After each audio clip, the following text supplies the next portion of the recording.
this episode, we take the ideas you have been building and move them into something more concrete.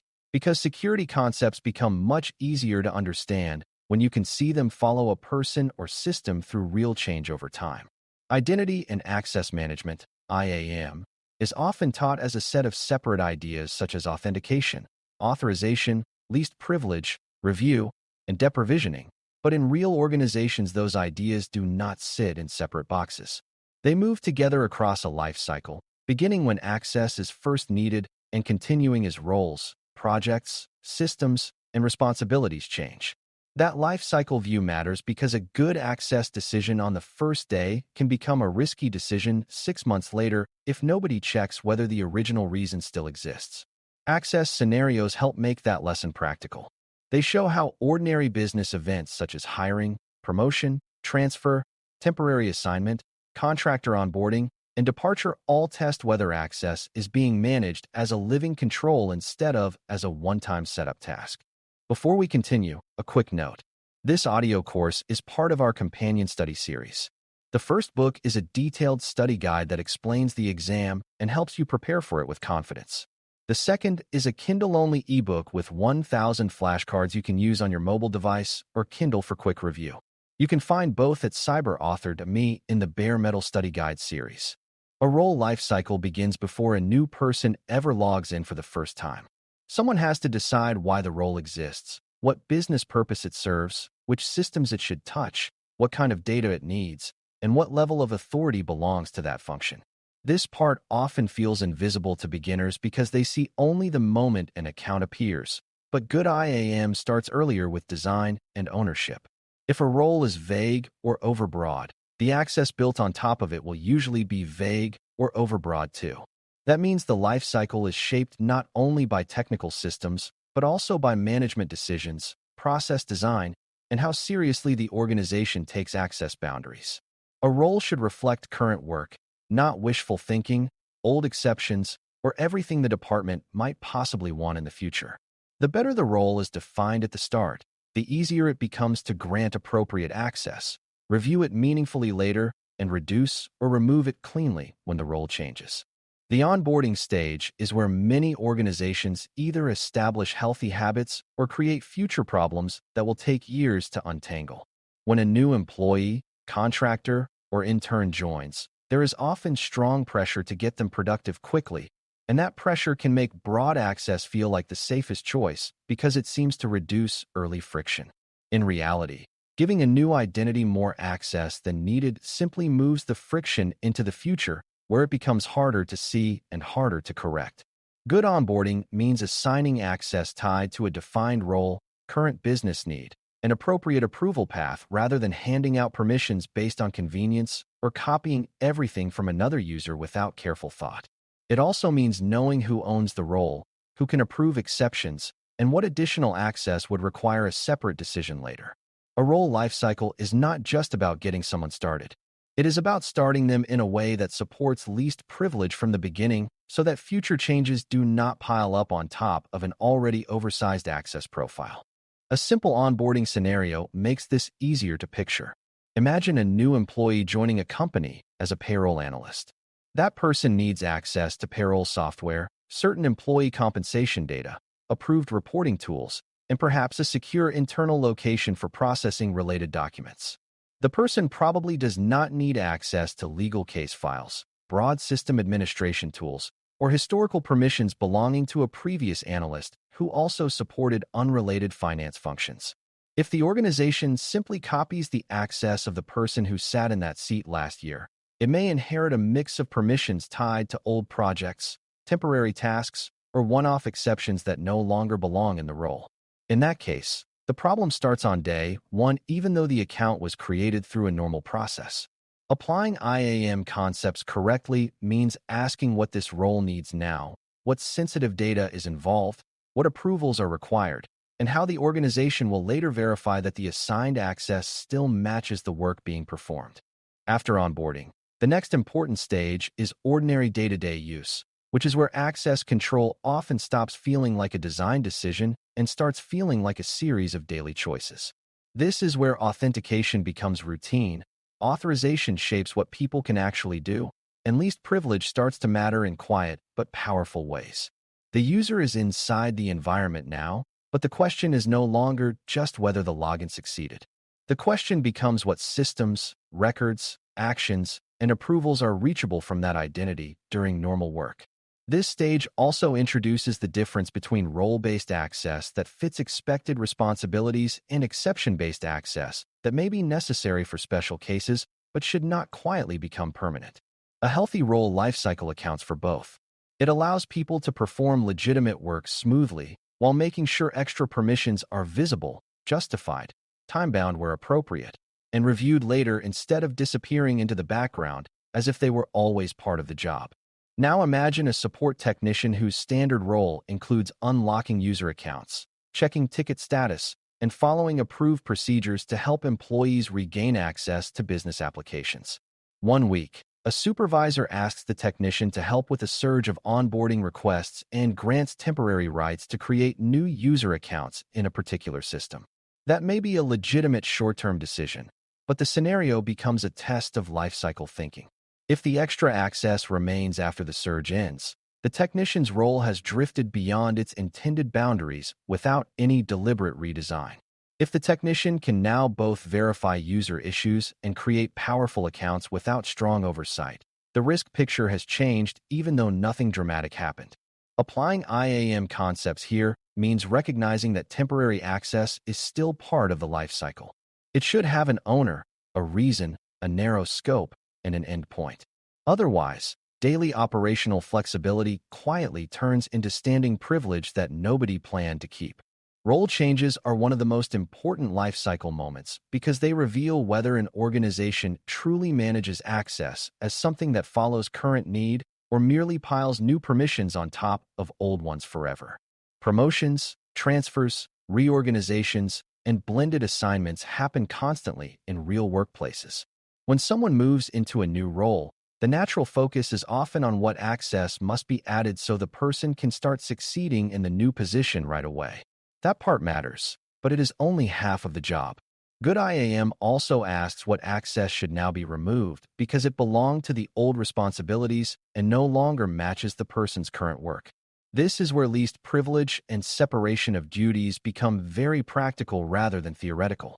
A user carrying access from both the old role and the new role may end up with visibility, influence, or approval power far beyond what any single current job was meant to hold.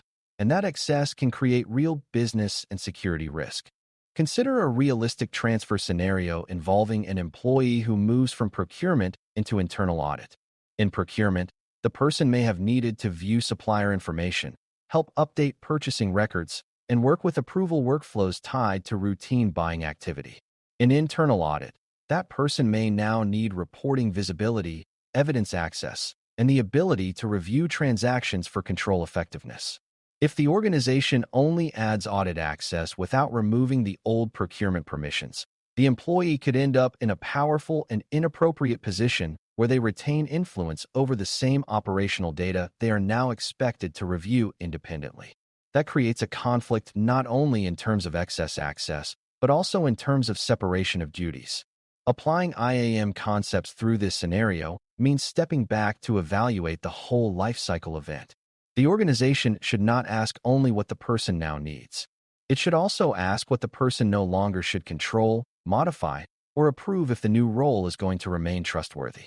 Temporary assignments create another strong test because they often feel too short to deserve careful access thinking, yet they are one of the most common ways privilege expands in the background.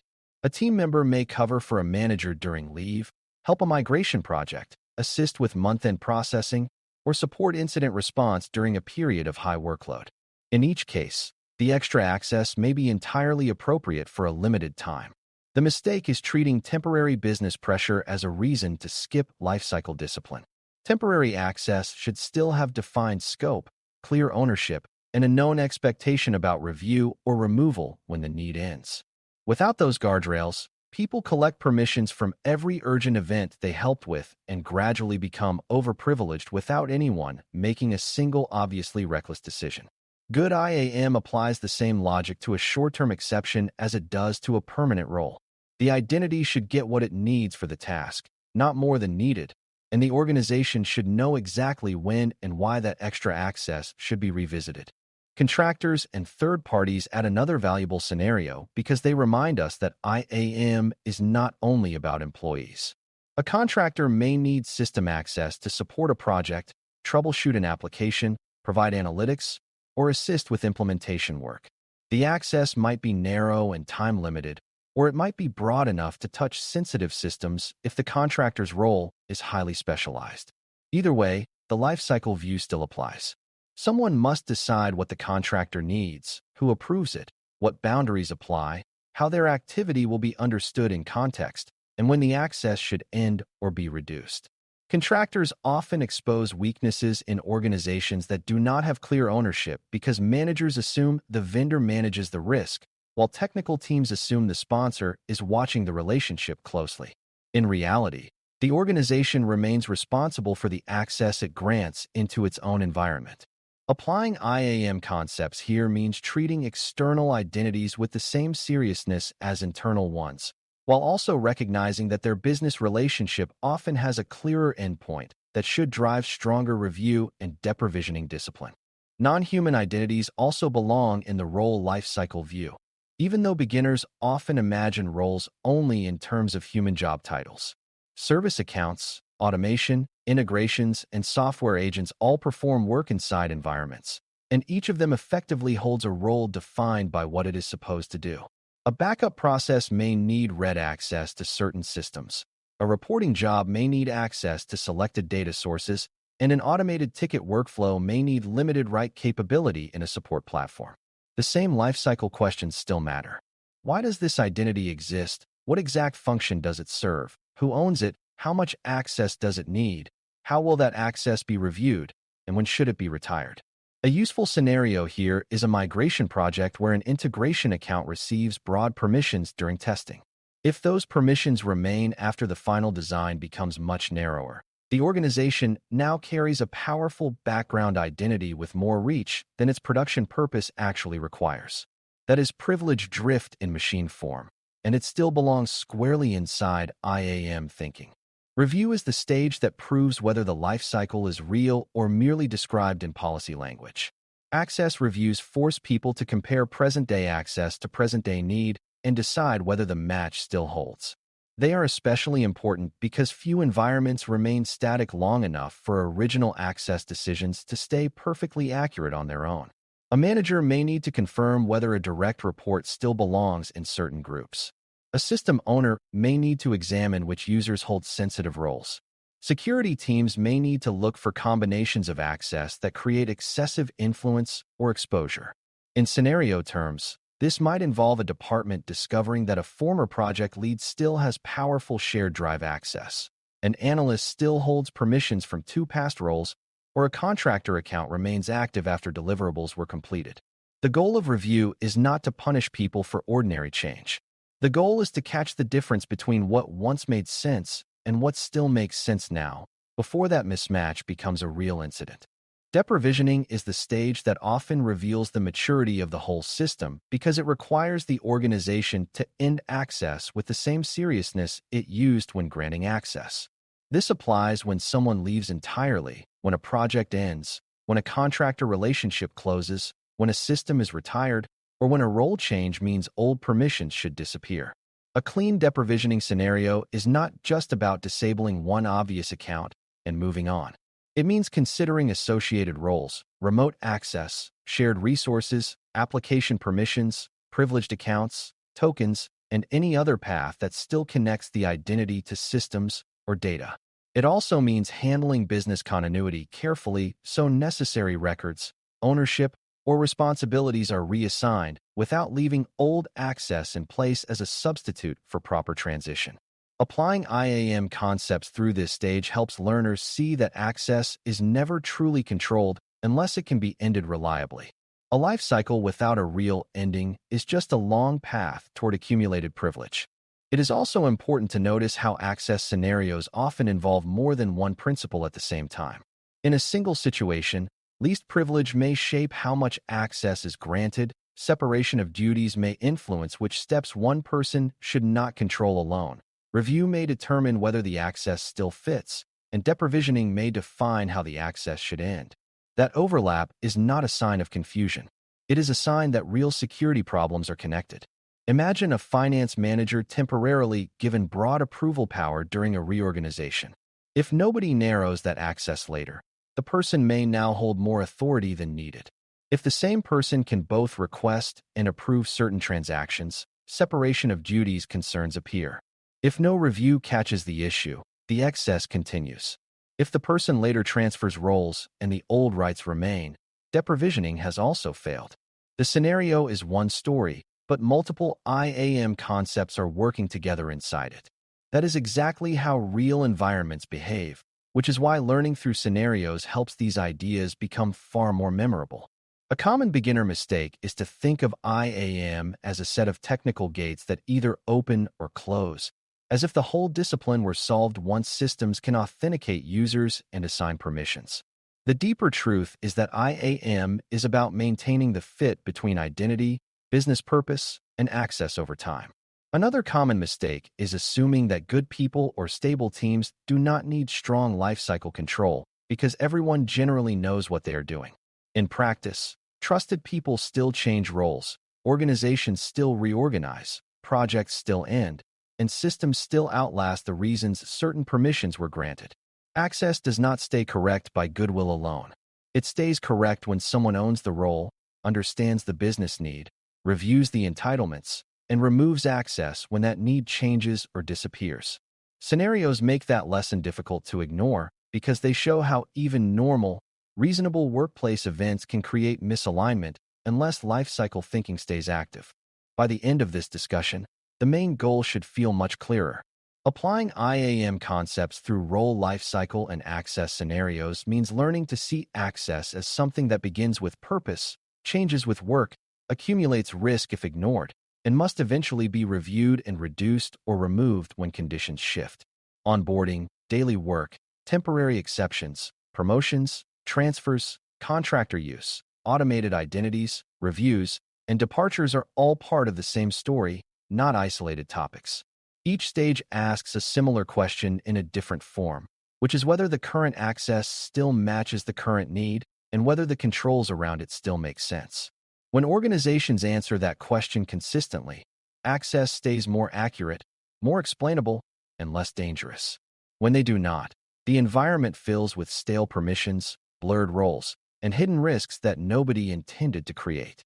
That is why scenario thinking is so useful for beginners.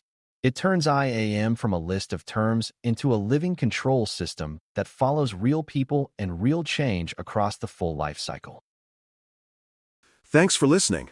For more audio courses, daily newsletters, and more, please visit DailyCyber.News.